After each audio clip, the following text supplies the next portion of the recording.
So here I'll walk you through a practical use case of an AI agent, one that I have actually tried by prototyping on n8n. And this is about building an AI agent that tries to automatically analyze the outreach team's conversations, or to simply say the sales team's conversation with the potential leads or your potential, I would say, buyers or customers, and generate insights that are structured. So what I mean by structured insight is that there could be two major insights that we can try to drive from these conversations. Is one, to help to improve our GTM strategy as an enterprise, or overall marketing or the sales pitch that an enterprise would use, or secondly, to improve the product itself, right? To have a better product market fit. So here the observations are that outreach team of any enterprise would be dialing hundreds of leads, and we see that some of these calls are really good gold mines in terms of insights that we can directly get from the potential customers. And how we are able to look through these conversations is something that we have to solve for right now through this use case, because we see that there's a lot of manual work that would be required if you would deploy human capital directly to listen to these calls, summarize these calls, have insights generated manually. And rather than that, what we are trying to do here is to build an AI agent that automates this process. Here, what we are trying to discuss is how we can proceed to create a closed loop feedback system.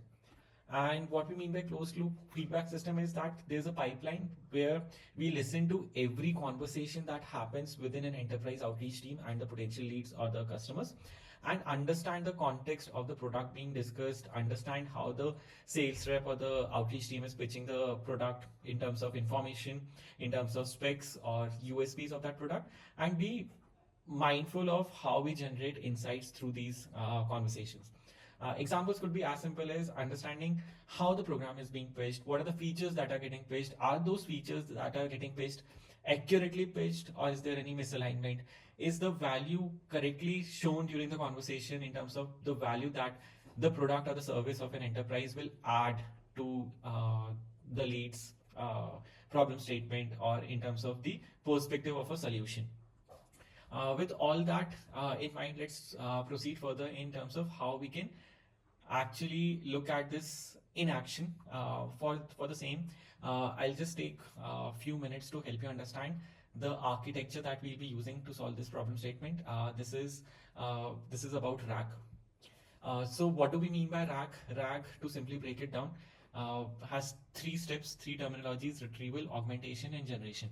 When we look at retrieval layer, what we're trying to do is we are trying to retrieve information that is already with an enterprise and create a knowledge base out of it.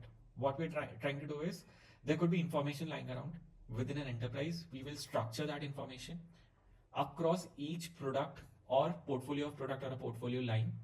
And this could come from various sources such as product brochures, product websites, product landing pages, product documentation, and other type of sources for product information. And we can then try to create a knowledge base out of this.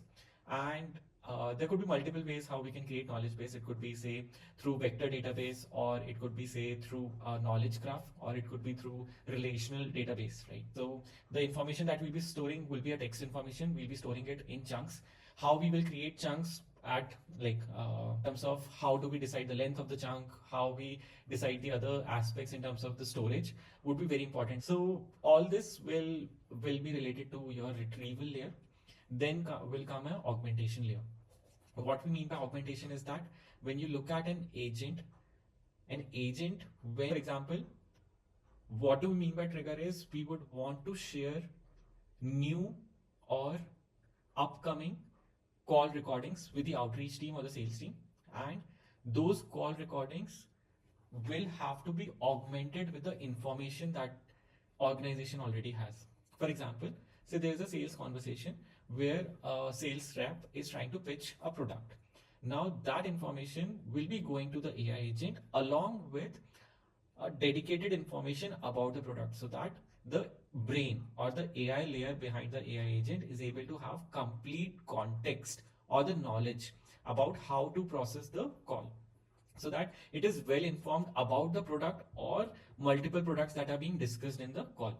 And this will ensure that LLM model that we will be using does not just blindly summarize, try to analyze it basis the prompt engineering that we will do in the generation layer, right?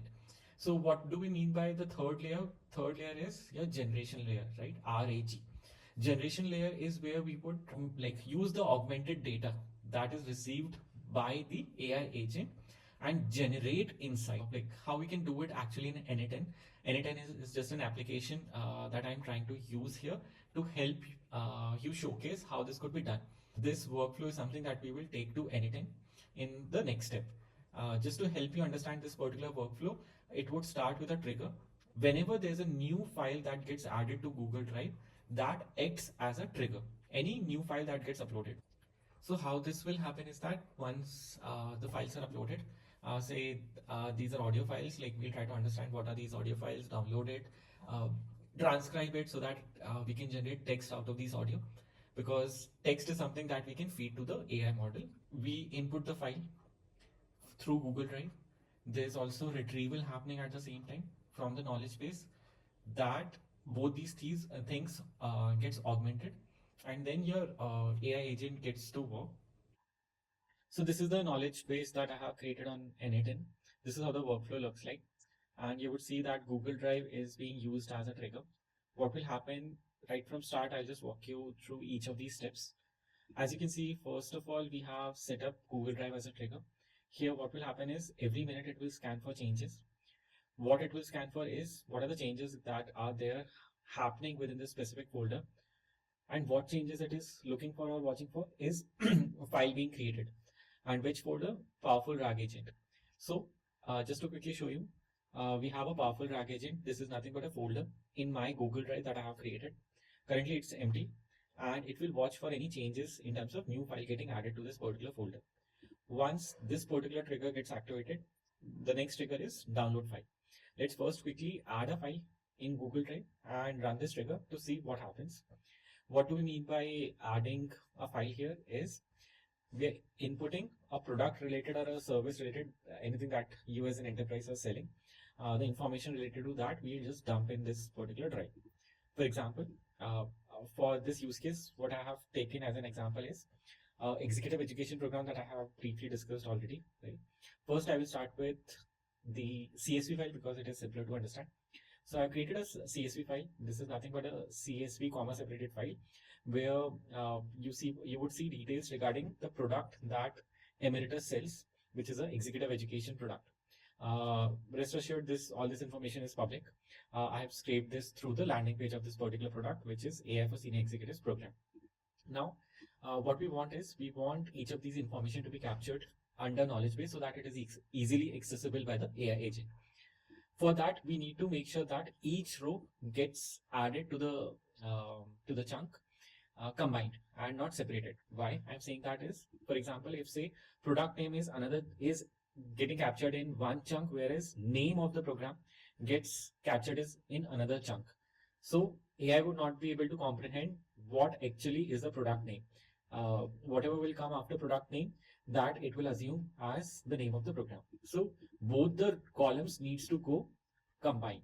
So what we need is, say suppose there could be 10 columns. So each row with all 10 columns should go in a single chunk. That is what is needed right now, right? So to quickly understand how many rows do we have, first row is nothing but headers. So there are 52 rows here. Ideally, we should receive 52 rows as your input, and also that should go as an output to our database. I'll quickly show you MongoDB. This is MongoDB. We have created a cluster here. I've named the cluster as n8n cluster. Please note this. We'll use this name later. And I've created a database within this cluster known as n8n database for simplicity for this particular example showcase. We see here right now we don't have anything. This is empty, right? What we want to do is store data or information here that will be stored used as knowledge base, and this data will be stored in chunks. So let's try to add chunks here. If you remember, there were 52 rows. Let's try to add 52 chunks of information here. One chunk representing one row, one complete row. How so many number of columns are there in that particular row? It should capture in a single chunk. Let's go back to n8n. Let's see how something of this sort we can do. Let's try to execute this step first. We just saw this is nothing but a Google Drive trigger. It says no data currently found in this particular folder. That means this particular folder is empty. Powerful RAG agent. Let's add, the CSV file. Let's start with that first. I have just uploaded it. Let's run the particular workflow again. Let's watch for a file. It shows in green. That means we have the data. Okay. See, we have the file name, copy of NUSB AIC brief. This is nothing but the name of the program. Let's not get confused with this. And you could also see the extension, right? It's a spreadsheet. All right, we are good to go with the first part. Let's quickly download this file in a workflow because we would need to use the data within this file. So let's see, the output is we have the data in a CSV format. This file gets downloaded. It's a 23 KB file. What we're doing is we're just using the ID that we just captured in the previous trigger node, using the same ID to download this particular file. Next step, we have set MongoDB account, MongoDB n8n. You could clearly see that from the list. I've collected n8n collection, the collection that we had created some time back. Before that, I just wanted to show you that how we want to chunk the data here. So what we're doing is like I have added a format or a function to help the AI, help this particular vector store agent understand how we want to store data. So this is nothing but a data loader. And the settings that we have specifically specified here is that in case a PDF is uploaded, we need each of the page to be chunked together so that the understanding is complete and comprehensive within that particular page. For example, say if we have a input file that is say a program brochure, right? This is the same program brochure, the same details that you would see that we've captured in the Excel sheet as well. For example, this particular page contains the program learnings outcomes. You would want each of these learning outcomes to come together in a single chunk so that AI is able to comprehend the complete program learning outcomes in one go. So you would want the text in one single sheet to be chunked as one single chunk, one single page of a brochure to be chunked in one single chunk. So therefore this particular setting, and therefore like similarly I have also set up that how an Excel sheet should be chunked. I'll just execute it. This is nothing but like I have set the chunk size as like 10,000 here, so that it does not chunk data while looking at a particular row or a particular page. If I try to put just 100 as chunk size, what it will do is within a page or within a row also it will try to chunk data at every at the interval of every 100 letters. I have kept it as a large number so that it does not chunk for a particular row or particular sheet in a PDF. Let's come to embedding. Embedding is something which, just to simply help you understand, there's a format via which the AI agent or the computer language would be able to understand what we're inputting as text, right? So that text needs to be embedded with a certain key, and that key also needs to be given to the AI agent in order to read it after you embed it and store it in the vector store. So for example, if you're using a Google Gemini model to embed the data, we should also use Google Gemini's particular flow to actually while reading the data or while using this vector store as a tool within your AI agent. We would see here, right, quickly. So embedding web size I've kept as 200, and in terms of settings, no specific settings applied. Okay, let's just quickly run through this particular MongoDB vector store. See, you could see first embedding, then data loader. Basis data loader, it was able to understand 52 rows, right? There were 52 rows in Excel sheet. Those 52 rows goes as input here, and we just got 52 items. Now let's just check, did we get 52 chunks here? Let's quickly refresh this. Let's see if we have 52 rows getting captured as 52 chunk of data. Connecting to n8n cluster, the one that we created. Documents, I already see 52 here. See, 52 chunks. Each chunk will have information related to one particular row item. See, a question, each row contained a question and an answer, right? Now it's very clear that this comes as a single text piece. Just to help you understand, let me elaborate this. you could quickly see that this is how the embedding is done: 0, 1, 2, 3, 4. Always the array starts with 0 when you look at your embedding model here. Array 6, 7, 8. 6, 7, 8 is the embedding format that is being used here, and we should, while reading the data from the knowledge base, we should also use 768 only. Now coming back to this particular workflow, let's quickly add PDF also. Let's go to folder. You could see Excel is what we had uploaded earlier. Let's upload brochure. Control C or Command C, Command V. Now let's execute this step once again. I will just quickly show you here. The name should come out not as Excel sheet, but the PDF this time. Where's name. Here, .pdf, type PDF. All good. Let's download it. Let's see, executing the node, output. I think the PDF might be of a good size, that is why it's taking time. 3 MB, we are on free version. MongoDB, let's execute it. Ideally, how so number of pages would be there, how so many number of pages would be there in PDF. That is the output that we should have received. 22 line items, 52 plus 22, that is the number of items that you should see. Let's let it out. We have 74 items now. You can see 74, 52 were the number of rows that we got from the CSV, and 22 are the number of pages that we got from the PDF. Now we are good to go with good information already getting stored in the vector store about a single product. We can do it for the multitude or multiple products or a portfolio of product. For this example, I'll just show it for a single product. This is the workflow that I have created. I'll walk you through each of these steps quickly. This workflow is something where we will use the RAG method. Because we have built a knowledge base, we can use it as a tool in our AI agent. This is the AI agent that you see here. Let me quickly show you the how we have created the trigger. Again, for the trigger, I'm using an input trigger that's connected to a Google Drive. To quickly show you, input folder for RAG agent, this is the folder that I have created to put all the input calls that we want to give or share as input to this particular agent. Let's quickly run it. If you could see it, it's an mp3.mp3 file. It should process that file. Let's see, mp3 sales call 1.mp3. Let's quickly download it after, because trigger is basis whenever there's a new file that gets added. To quickly show you, towards the end of this workflow, I'll also show you how the triggers help once we automate the workflow and make it active, so that we don't have to manually run it every time. Seems like this file is big, that is why it's taking time. Just to help you understand, I've recorded a dummy sales call where I have become outreach representative to pitch the program in discussion that we're discussing, AI for senior executives.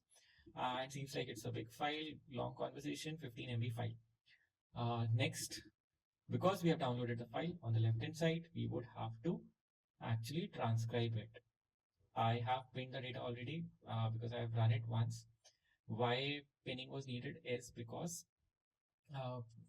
so that you do not have to use the model again every time across each step while prototyping, and you can save some credits of your LLM model that you are using, although I'm using a free version, and it takes a lot of time to compute a 15 MB file through a free version of Gemini, which is Gemini 2.5 Flash.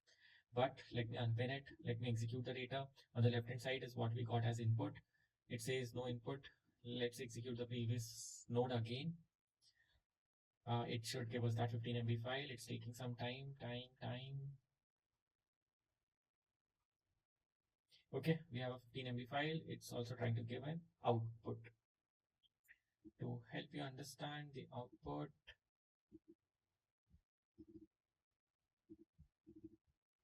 let me put it in a tabular format. Hello, hi. Is this Mr. U? Who is this? Actually, Anirudh this side. Thank you. So this is the conversation that's happening. AI has to automatically identify who is speaking, when is that particular person speaking, and everything, right? So I'm speaking as Anirudh here. uh, speaking on the behalf of ABC EdTech company, pitching one of the program which is AI for senior executives in this dummy call. I'm trying to pitch a lot of details here, some mismatch also, so that AI is able to help understand. See, for example, duration, I have kept XYZ duration. Ideally, I should have spoken the exact duration, say 8 months program, 7 months program, whatever it is. Let's see if AI is able to capture that. And other things also, if you would see, I'm I'm just giving very high level details, not going into specifics, not giving data centric data points or say data centric pitch or even a customized pitch maybe, right? Am I asking good questions? Let's check all that through the agent. So once we have transcribed the recording, I'll just pin the data. Why I have done that is so that it does not have to execute this step again and again of transcribing the audio to a text. What I'm doing next is that particular text I'm storing as chat.text and the ID I'm storing as chat ID. Why this is important is to understand and recognize which conversation we are talking about. There could be multiple files that we would input in our Google Drive, and we need to store it basis the ID for each of the chat. All right, we have chat ID. This ID is nothing but the file ID. You would see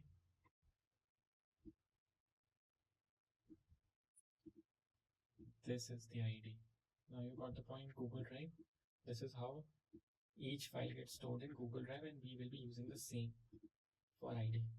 Alright, so now you know like why we are using this particular chat ID as ID, because it has meaning when it comes to Google Drive. This is how it is stored in Google Drive as well. So why not use it as is? This is how the chat text is getting stored as text under chat text as a variable, or I would say key, and second key is chat ID. If you would look like if you would want to look at it in the JSON format, this is how it would look like in curly braces. Chat text is your key, and then this is what's stored under this particular key. Okay, all right, let's come back. Let's look at our AI agent. This is where we need to look carefully how we optimize the AI agent or direct the AI agent to perform certain tasks. First of all, there needs to be a user input or your user message. That is, what is it that you want to share with AI agent as input. All right, I've kept it pretty basic. What we're saying is, here is the conversation between the outreach person and the lead about the program, because we know that this particular use case we have built about program, which is our product in this case. And I've just given the access to the complete chat. Chat text is the variable that we created under which we stored this complete text, right? So this is what I have given it. So this becomes the user input. All right. And I have done some prompt engineering to help set up the system message. What system message is nothing but how you would want AI agent to behave. That is what you want this AI agent to help out with respect to certain instructions that would go out. These would be universal instruction, irrespective of what input that goes into the AI agent. Let's check it. I've kept this also very basic. You can refine it as you want. Primarily, I've kept it basic in terms of that you are an AI agent. You're here to analyze sales calls conversations between whom, salesperson and a lead. What is your goal? It is to produce structured insights that are very clear. And three perspectives is what we need. How effective the program was pitched, how like what are the variables that we can improve in the pitch, and lastly, very important aspect, what are the insights that we can get that are product level or program level in this case, where which can help us to improve the program or the product. And for the same, I have also defined an output parser. What we mean by output parser is that this is the structure that we want. If you remember, we overall suggested that it needs to come out as like 3 to 4 important aspect. How was the program pitch? That is the overall summary of the pitch. How accurately it was pitched. What are the improvement pointers? Product level feedback, strategic recommendations, and anything related to your overall assessment of the complete conversation. and have given some samples around it. So you can define it. I'll share instructions and details in terms of how prompt engineering and structured output is set up for an AI agent to help you understand like how you could refine or make it more custom. Let's try to run it.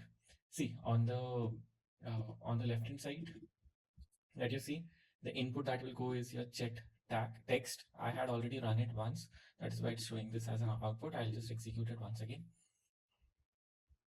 It will take some time. See, I've just clicked on AI agent to run. It will slowly run now. We know that the input that we had shared were the chat ID, the chat text, and this is where the knowledge base is getting connected as a tool to the AI agent. You have to understand that here, knowledge base stores all the details that we have stored in the vector format. Okay, so everything that we have stored in the vector format get becomes the knowledge base and becomes accessible to the AI agent.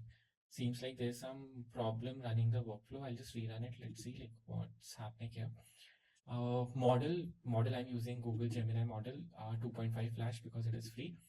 And what are the other tools that I'm using? Structured output parser that I've just shown you, that this is how the structured output that I want, that is user pitch clearly separated from product level feedback, clearly separated from the overall summary or the overall recommendation or the analysis of the sales call, right? So it's talking to the LLM agent. It has talked to the LLM agent twice. That is why you see two items going back to the AI agent.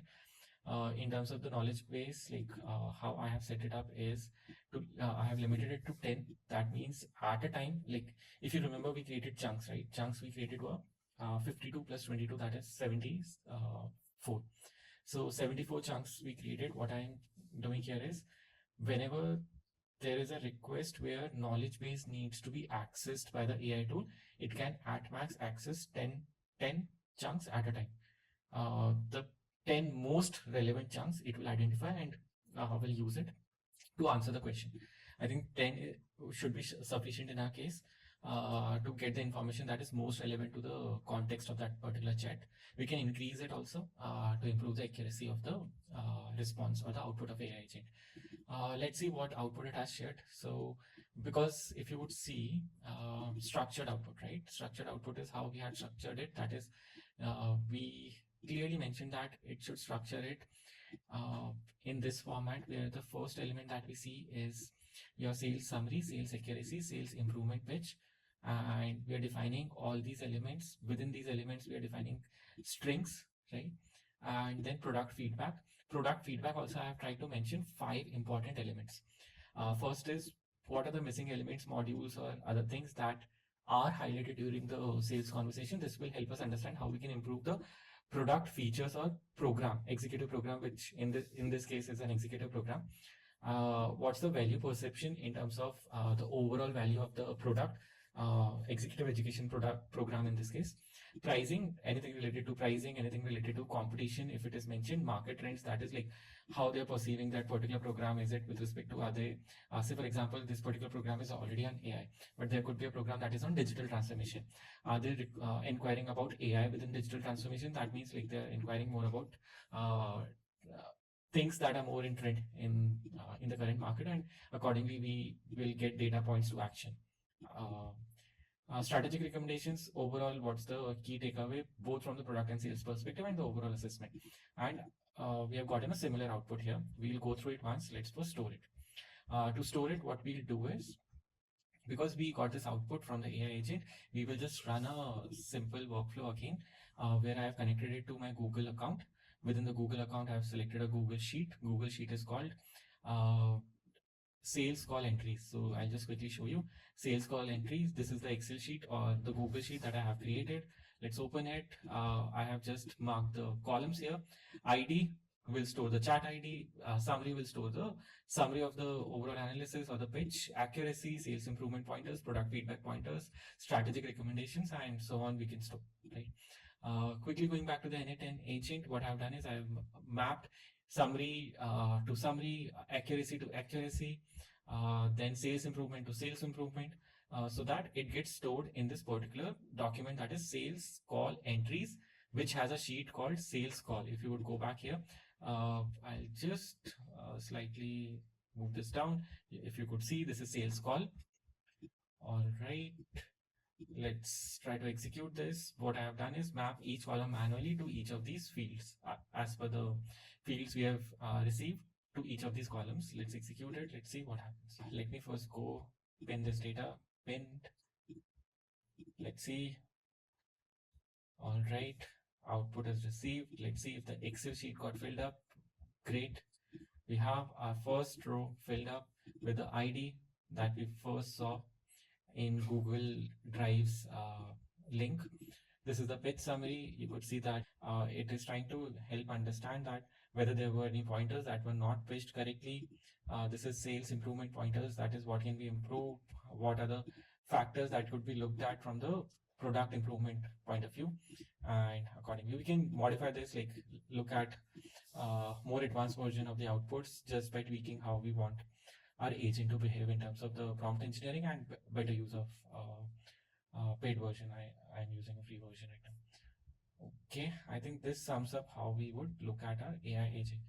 So just to quickly summarize, we created a knowledge base. This is a complete knowledge base workflow, which is an essential part to our rack system, right? And once we make it active, right, here, what happens is whenever there is a file uploaded in Google Drive, it will automatically trigger and update our MongoDB vector store, which will act as a knowledge base for this. And whenever there is a call that is added in this Google Drive folder, that call will get analyzed and there will be a new entry in this Google Sheet, right? So that is what it means when we activate it. So we no longer have to execute each step. And this is how the complete workflow looks like. I'll share the workflow in the description as well. But just to summarize, this is how helpful an AI agent could be in helping and automating the process of intelligently analyzing the sales call in real time.